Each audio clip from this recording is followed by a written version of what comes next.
tricked into buying a house. For my sister, I finally stopped being the family ATM and took back control of my life. This story has been consuming me for the past few months, and I, 32 meters, need to tell it. It tells the story of how my parents tricked me into purchasing a home for them, then gave it to my younger sister Perry, 29F, and what transpired when I finally had enough. Be advised that this is a lengthy and intricate tale of financial exploitation, family deception, and ultimately defending oneself. My family had to constantly balance their finances when I was growing up. Even though we weren't impoverished, there was always a tension that was related to money. You could call my dad, 58 meters, a serial entrepreneur, but none of his business endeavors ever truly took off. He constantly pursued the next great chance, jumping from job to job. He would be selling life insurance one month, certain that he would succeed in the field, and then attempting to launch a home remodeling the next.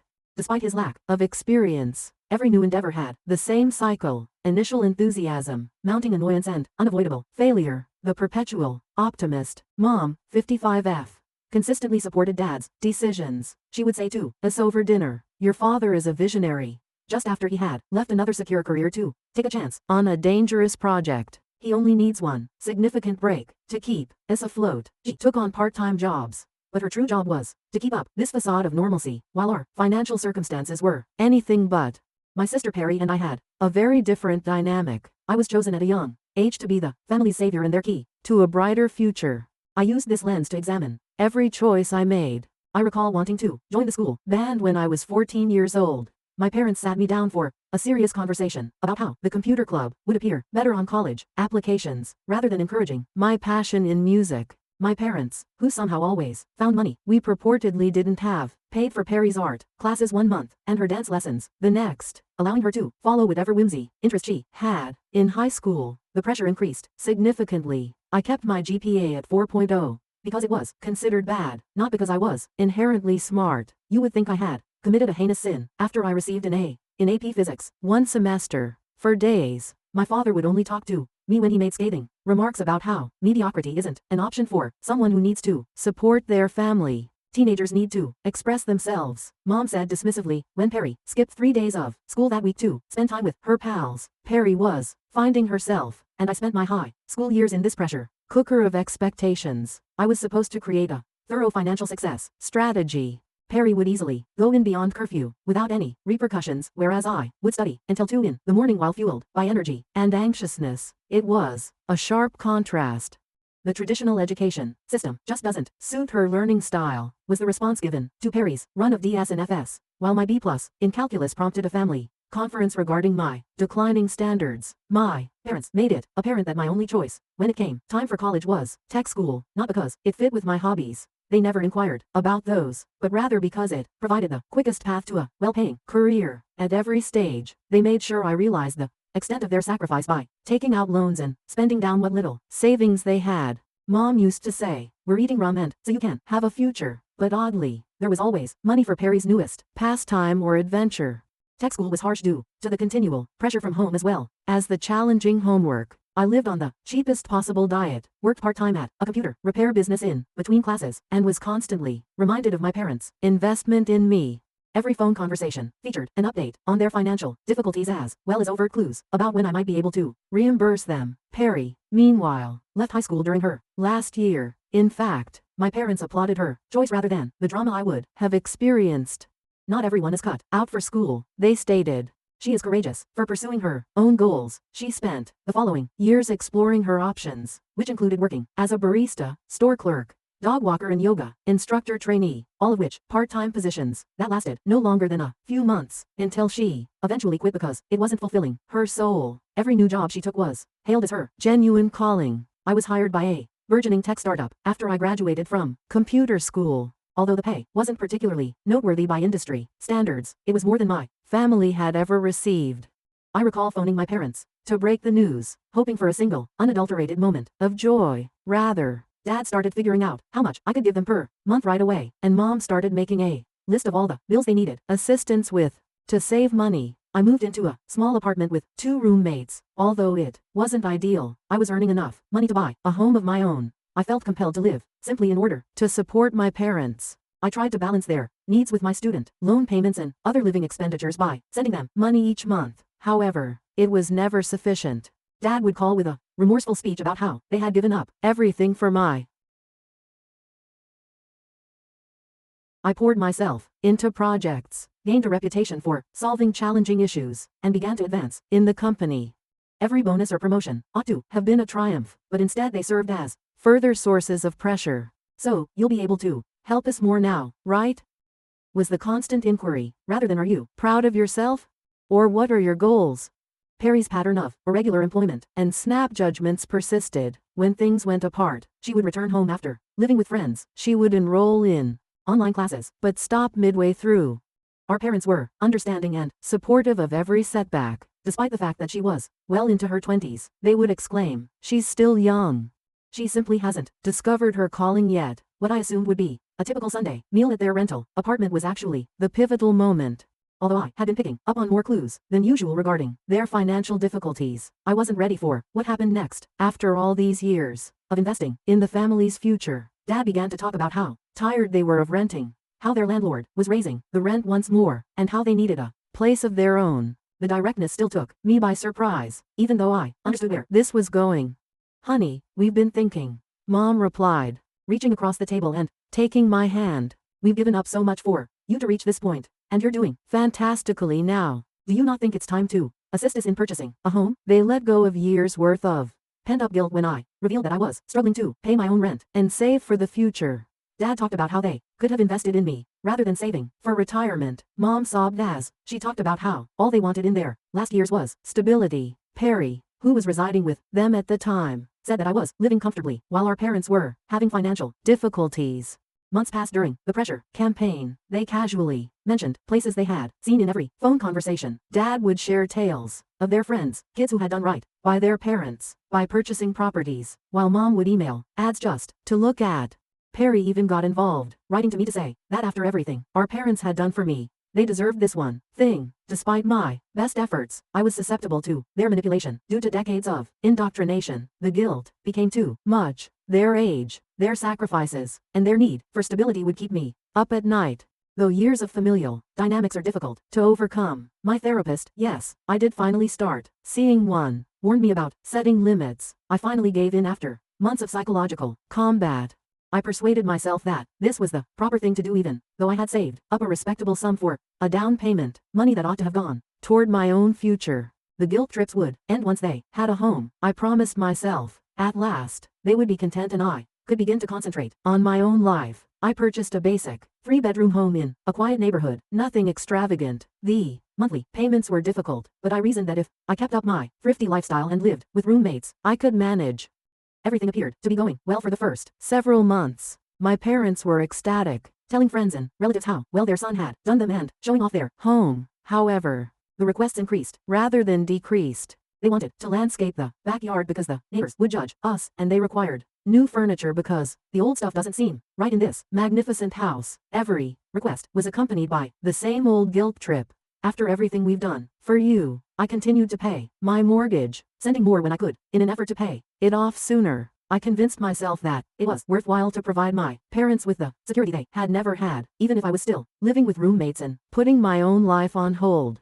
They began discussing how nice it would be for Perry to have a secure location close by, and they made casual references to how she was assisting them in settling in, but I chose to ignore the warning flags. In hindsight, I ought to have anticipated this. I was so used to prioritizing their demands that I failed to notice all the warning signs. The events that followed compelled me to face the ugly truth of my family's relationships and make one of the most difficult choices of my life. I'll tell you what transpired. When I paid a surprise visit to the house I purchased, I wish I could say I was shocked by what I discovered, but perhaps I had a sneaking suspicion this kind of stuff was coming. It all began one weekend, when I attempted to phone my folks to talk about the additional mortgage payments I had been making. They never missed an opportunity to discuss money, so it was strange that neither of them answered. I made multiple efforts before deciding to drive to the residence. Everything changed because of what I discovered there. Wearing pajamas as if she owned the home, Perry answered the door. She didn't say, "Hey, nice to see you," or even, "What's brought you here?" Rather, she asked, "Oh, what are you doing here?" With an irritated expression, as though I were breaking her schedule. As I stood there, I tried to take in everything I was seeing. I felt sick to my stomach when I entered. The entire house has been converted into Perry's private area. Her personal portraits had taken the place of our family photos on the walls. Her clothes were draped over the furniture, and her art supplies were strewn all over the table that had once been our dining room table. She was allegedly now a budding social media personality, and the spare room had been transformed into some sort of creative studio for her latest business endeavor. "Where's Dad and Mom?" I was able to inquire while attempting to remain calm. She answered nonchalantly, as though everyone knew. "Oh, they moved out a few weeks ago, across town. They discovered a pleasant rental. Did they not inform you?" Certainly they hadn't informed me. No one had considered mentioning that Perry had moved in and my parents had left, even though I had been making extra mortgage payments on this place. I felt like I was physically struck by the betrayal. I contacted my folks while seated on the couch, which was now adorned with Perry's throw cushions. This time, Mom responded, and her justification infuriated me. "We plan to inform you, honey. We believe this would be the ideal setting for Perry, who required a steady setting to concentrate on her career. You're doing great, and she needs time to out what she wants to do." Mom's voice took on that recognizable, guilt-tripping tone when I brought up the fact that I was the one making the mortgage payments. "Can't you help your sister after all we've given up for you? Your additional payments will be used to cover our new rent. Everything remains within the family." I lost it at that point. Remains with family? I didn't buy this house to give Perry a free crash pad. I bought it for you and Dad. And without notifying me, you're paying your rent with my extra mortgage payments in an attempt to manipulate me. Mom broke down in tears and said that I was being self-centered and that family members should support one another. After I obtained my job, Dad got on the phone and started lecturing me about how I've changed and gotten materialistic. The actual kicker? The majority of their furniture had already been transferred into their new rental, leaving Perry with the more recent pieces I had assisted them in purchasing for the property. I was the one who was really footing the bill, and they had planned this entire event without ever contacting me. "I'm focusing on building my brand right now," Perry responded with a shrug. When I questioned her about her involvement in the mortgage, she replied, "I'll be able to help out once I get my social media following up," as she opened a new ring light that she was probably buying with the additional cash I'd been giving for the mortgage. I alternated between anger and incredulity during the drive home. The family first lectures, guilt trips, and years of manipulation were all meant to keep me footing the bill while I put my own life on hold. I've been allowing myself a few days to calm down and gather my thoughts before deciding what to do next. A part of me wants to halt all payments right away and let them face the repercussions. Fighting against years of training and worrying about being the bad son who left his family is another aspect. However, one thing is certain, this cannot go on. I have had enough of being the family ATM. This weekend, I've planned a meeting with my parents to establish some clear guidelines. Perry must either start making a sizable mortgage payment or something will need to change. I'll provide another report following the meeting, but I already have a feeling it won't be pleasant. My parents are skilled manipulators of emotions, and I have no doubt that they are already preparing their case. But for the first time in my life, I'm prepared to defend my position, even if it means playing the antagonist in their tale. I'm aware of the irony. My sister lives rent-free in a home I pay for, but I continue to share a room with her. I sometimes question how I allowed things to get to this point, but I suppose that's what happens when you're subjected to manipulation and guilt from your family for years. Update 2. Things didn't go as planned when I confronted my folks. In fact, it went worse than I had anticipated. Allow me to describe what transpired during one of the most tense family gatherings I have ever experienced. When I got to their new rental apartment, I found that it was considerably more costly than their old one. I saw a big TV and some new furniture as soon as I came in. I could now pinpoint the precise source of my additional mortgage payments. They had purposefully scheduled this meeting for a family meal, presumably in the hopes that I wouldn't object when food was involved. In hindsight, I should have anticipated that they would work against me, but Perry was also present, which was not in my original plan. They started their plan before I could even to talk about the house problem. My favorite childhood supper was made by Mom. Emotional manipulation 101. And Dad began displaying old pictures of me while discussing simpler times when family meant everything. I made an effort to direct the discussion toward the real problem. We must discuss Perry's living situation and the house. The mood changed at once. Mom set her fork down. Dad's expression tightened. Her phone suddenly piqued Perry's curiosity. "Observe," I began. "I purchased that home for you and your father. Now that you've moved out and given it to Perry, you're paying your rent with my extra money. I wasn't told about any of this, and that needs to change." Dad went on the attack right away. "You're keeping score now then? Following all that we have done for you? He produced a notebook, a real notebook, in which he had recorded all of the costs they had ever expended for my schooling. Should we discuss our expenses for your tech school? What did we give up? Mom. Who can cry on command? I promise. Adopted a different tack. Tears already welling up. Mom added tearfully, we thought you'd understand. Perry is having a hard time figuring out her path, and we just want both of our children to succeed. Isn't that what family does? Support each other? I'm actually working really hard on my social media presence. I've gained 200 followers this month. The house gives me perfect backdrop for my content. My lifestyle influencer career is about to take off, Perry said, eventually looking up from her phone to share her viewpoint. Perry, you're living rent-free in a house I'm paying for while I'm still sharing an apartment with roommates. How is that fair? I was hearing, and I couldn't believe it. Not everything is about money. You're so privileged with your tech job. You don't understand how hard it is for creative people like me, she said, rolling her eyes. Then they delivered another bombshell. Mom hesitantly said they had already gotten quotations for the makeover and told Perry she could turn the garage into a content creation studio, expecting me to pay for it. Of course. This stops now. Either Perry starts paying her fair share of the mortgage, or we need to figure out a different arrangement. I lost it at that moment. We put you through school. We sacrificed everything for your success, and now you're going to deny your sister the same chance, said Dad, slamming his hand on the same chance? I chuckled sourly. This isn't about chances, it's about responsibility. Perry left high school and has never worked for more than 3 months. How can you be so cruel? We raised you better than this. Perry needs stability to pursue her dreams, Mom said, her tears growing more intense. I yelled back. What about my dreams? I've sacrificed everything for this family, including my own dreams, living with roommates, saving for the future and paying for a house I can't even live in. From there the debate got more heated as Dad began to enumerate all the sacrifices they had ever made for me. Mom continued to sob about her commitment to the family, and Perry accused me of being envious of her imminent success.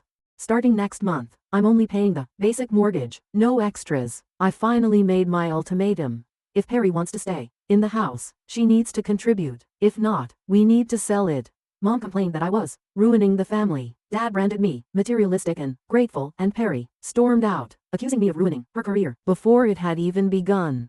You would think that I had suggested setting fire to an orphanage. On the journey home, I began to reflect on all the years I had spent trying to please them, all the sacrifices I'd made, all the guilt I'd carried, and for the first time, I realized how manipulative they were. I left that night, feeling both exhausted and oddly free. Dad sent multiple angry texts about my betrayal. Perry has posted ambiguous social media updates about toxic family members and dealing with haters. Mom has been calling nonstop and leaving heartfelt voicemails about how they can't afford their rent without my help, and I've already contacted the bank to stop the extra payments. I've been the family ATM for too long, putting everyone else's demands before my own, but I'm not giving up this time. If they can't see that, perhaps more serious measures are in order. For the first time in my life, I'm willing to put myself first, even if it means becoming the antagonist in their story. But I have a sense that this isn't quite over yet.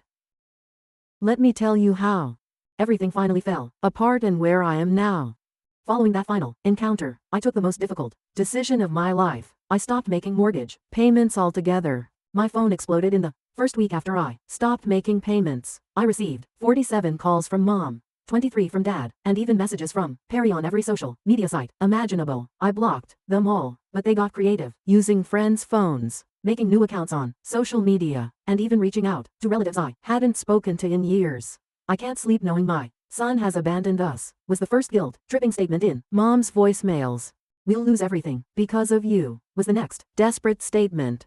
In his more combative communications, Dad said no son of mine would do this to his family.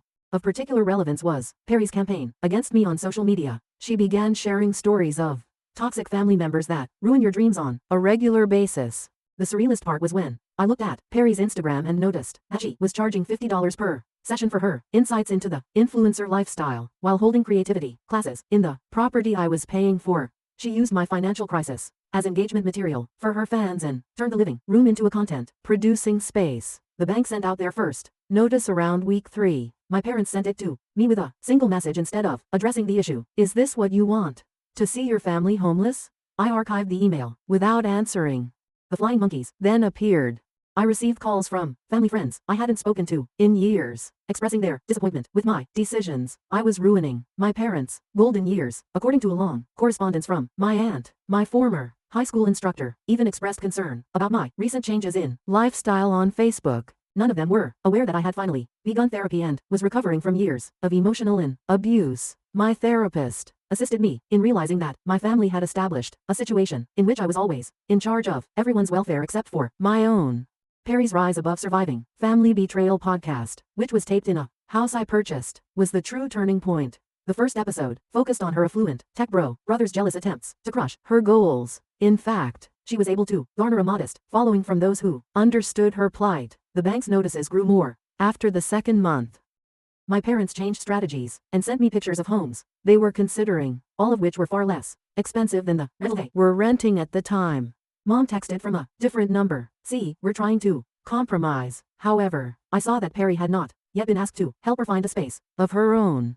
Perry hosted a farewell to my dream space broadcast, complete with theatrical monologues about overcoming adversity. In response to the foreclosure for her emergency relocation fund, she even created a GoFundMe page, carefully omitting the fact that she had never made any payments on the residence. Finding out that Perry had been renting out one of the rooms to another content provider and keeping the money for himself was the last straw. This came after Mom had called me in tears, explaining that they were unable to make any mortgage contributions. Perry had to quickly relocate her content development business back to our parents' rental when the bank eventually gained ownership of the house. She took care to everything for her fans, portraying herself as a victim of uncontrollable events. I found it ironic that she never mentioned the true source of the house's funding.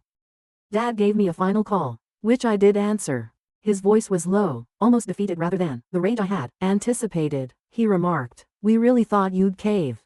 We never thought you'd actually let the house go." I learned all I needed to know about their perception of me from that admission. They saw me not as a son, but as a steady source of revenue that they could control whenever they wanted. The fallout has been easier and harder than I anticipated. More difficult since there is a gap when you break off communication with your entire family, no matter how toxic they may be. It's easier since I'm solely accountable to myself for the first time in my adult life. I currently live in my own apartment, though small. It belongs to me. Every choice I make is for my own future, not to satisfy the needs or desires of others. I'm finally considering purchasing a home for myself, this time just for me. As my savings account continues to increase, the family still makes an effort to get in touch now and again. Mom sends guilt-ridden, subtly accusatory holiday cards. Articles regarding unappreciative kids are emailed by Dad. Based on the drama in our family, Perry has reportedly remade herself as a trauma healing counselor. However, I'm finished. The sale of the house was about more than simply real estate. It was about escaping of shame and exploitation. I've finally come to terms with the fact that sometimes establishing limits means playing the bad guy in someone else's tale. It's never too late to quit burning yourself alive to keep others warm if you're in a similar circumstance. The manipulation is more difficult than the guilt, but it's your life to live. Avoid waiting as long as I did to come to that realization. I want to thank everyone for their warm reactions and tremendous support. I learned from reading your comments that I'm not the only one who to deal with financial exploitation in the family. I was strengthened by the accounts of so many of you who had gone through similar things. This community has been really encouraging and reassuring.